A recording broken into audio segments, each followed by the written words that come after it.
Over the next 6 months, these 7 entrepreneurs repaid, and our little experiment, we decided at least, had been a success. What did we do next? We called up our friend in Uganda and said, "Do you know any more entrepreneurs that might need a small loan?" He put several more up on the website, their stories, their loan needs, and again, we sent this out throughout our networks to our friends and family. They sent it to their friends and family, and over the first year of this project, this side project, this social experiment, somehow we facilitated about $500,000 in loans.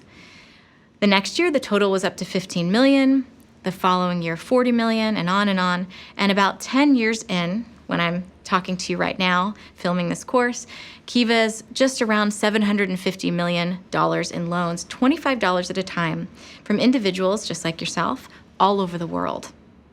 So what I'd like to do now is just talk a little bit about some of the most important lessons I learned as a founder myself launching Kiva.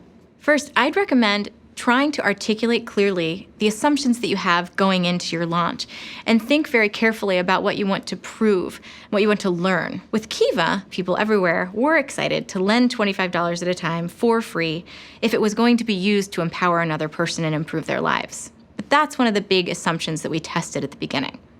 Next, I'd recommend designing into your process moments where you can pause, reflect, and iterate. So think about what you've done thus far, what went well, what didn't go so well, and then make changes.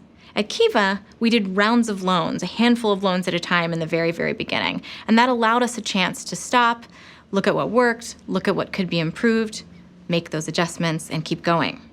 Next, don't be afraid to start small. When I look at social ventures that I admire and I see them years after they've begun at scale, reaching thousands or even millions of people, I get intimidated.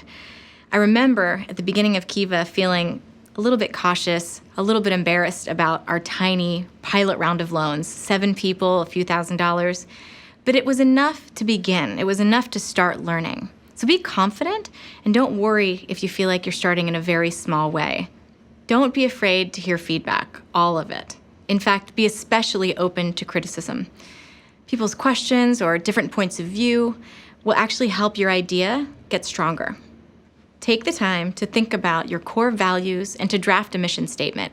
It might feel like a lot to do at the very beginning of your idea, but it can help guide you and help you test who you are and who you're not by referencing those statements as you go along. Be mindful, even from day one, about the kind of culture you're establishing. It starts with you. Be intentional about the kinds of precedents your actions set.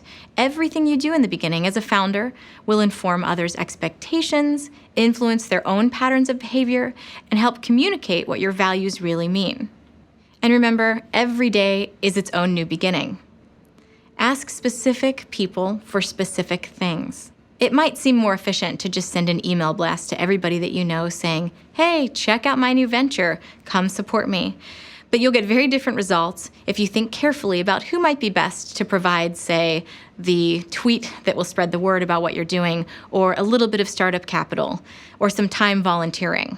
Ask them specifically and they'll feel honored and valued, and you'll be much more likely to get the help that you need.